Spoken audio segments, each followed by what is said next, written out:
भाजपा चूंकि झूठे आश्वासन देती है, इसलिए उसको लगता है कि सामाजिक आर्थिक गणना होगी तो हमारी राजनीति एक्सपोज हो जाएगी और साथ ही साथ ये कायर प्रधानमंत्री है 56 इंच का फर्जी सीना वाला है, ये वो जनगणना नहीं करा सकता है कि देश की राष्ट्रीय सुरक्षा कर सकता है।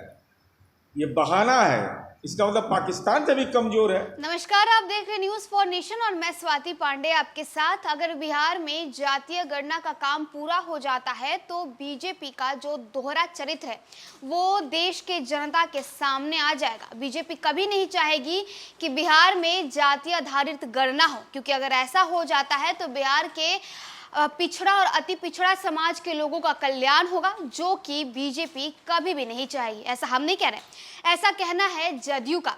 बता दें कि जदयू के एमएलसी नीरज कुमार ने कुछ इस तरह से बीजेपी के ऊपर जोरदार हमला बोला है। दरअसल बिहार में हो रहे जातीय आधारित गणना को रोकने के लिए जो याचिका पटना हाईकोर्ट में लगाई गई थी, उस याचिका पर अब बीते दिनों पटना हाईकोर्ट ने आदेश जारी कर दिया और आदेश ये जारी हुआ कि बिहार में हो रही जातीय आधारित गणना को अब फिर से शुरू कर दिया जाएगा। यानी पटना हाईकोर्ट ने बीते दिनों जातीय आधारित गणना को हरी झंडी दिखा दी है, जो रोक लगी हुई थी उस रोक को हटा दिया। अब इस पर बिहार की राजनीति गरमाई हुई है, जहां एक तरफ जदयू और राजद का कहना है कि पटना हाईकोर्ट ने बीजेपी के ऊपर जोरदार तमाचा जड़ा है, पटना हाईकोर्ट में बीजेपी की हार हुई है, तो वहीं दूसरी तरफ बीजेपी की भी जो प्रतिक्रियाएं सामने आ रही थी वो हमने आपको दिखाई।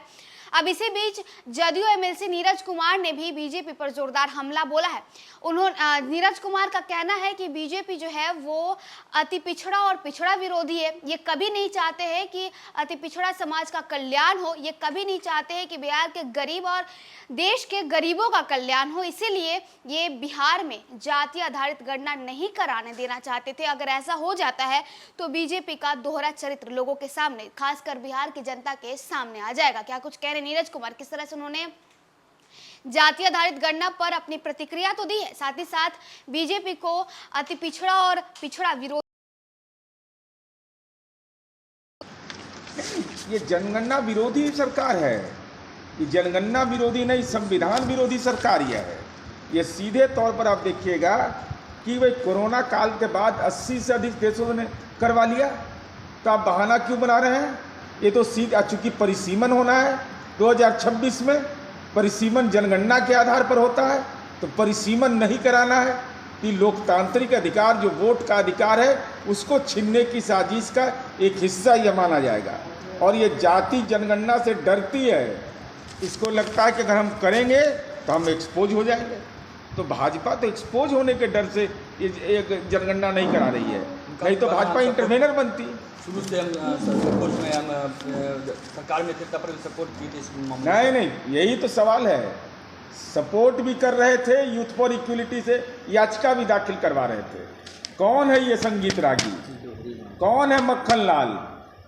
जो याचिका करता है उससे आपका संबंध है, और 10% आरक्षण का भी विरोध करता है, 27% आरक्षण का भी विरोध करता है, और वह साथ साथ वह विद्यार्थी परिषद से जुड़ा हुआ है।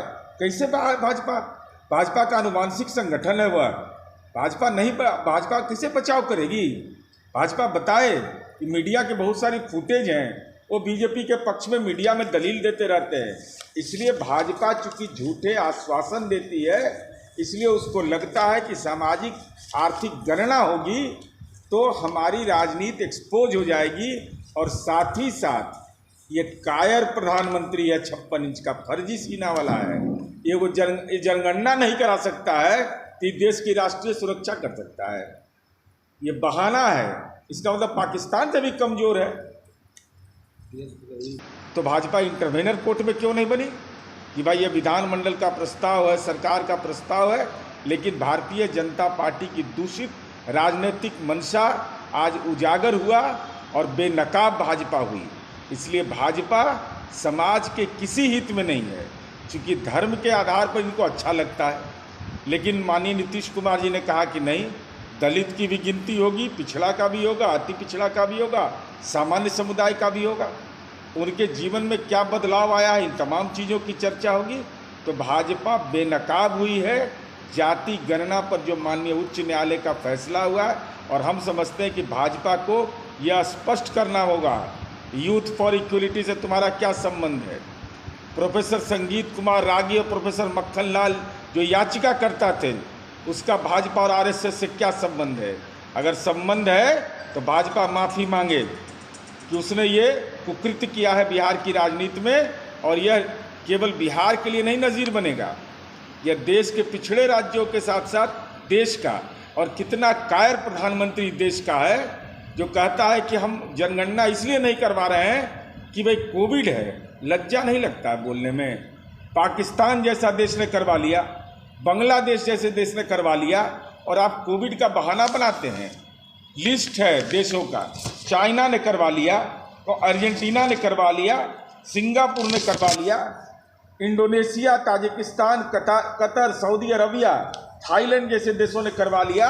56 इंच का सीना का प्रधानमंत्री मणिपुर तो नहीं है जा रहा है, और इस सेंसस करवाने में डर रहा है। इसका कारण साफ है कि जो दलितों को मिलने वाला रिजर्वेशन है संसद और लोकसभा में, जिनकी संख्या बढ़ी होगी, लेकिन जनगणना नहीं करा करके उनकी संख्या को भी नहीं बढ़ाना चाहते, तो ये दलितों के विरोधी हैं, समाज के सारे तबके के विरोधी हैं, और झूठे आश्वासन इनके एक्सपोज हो जाए, इससे भयभीत होकर जनगणना नहीं करा रही।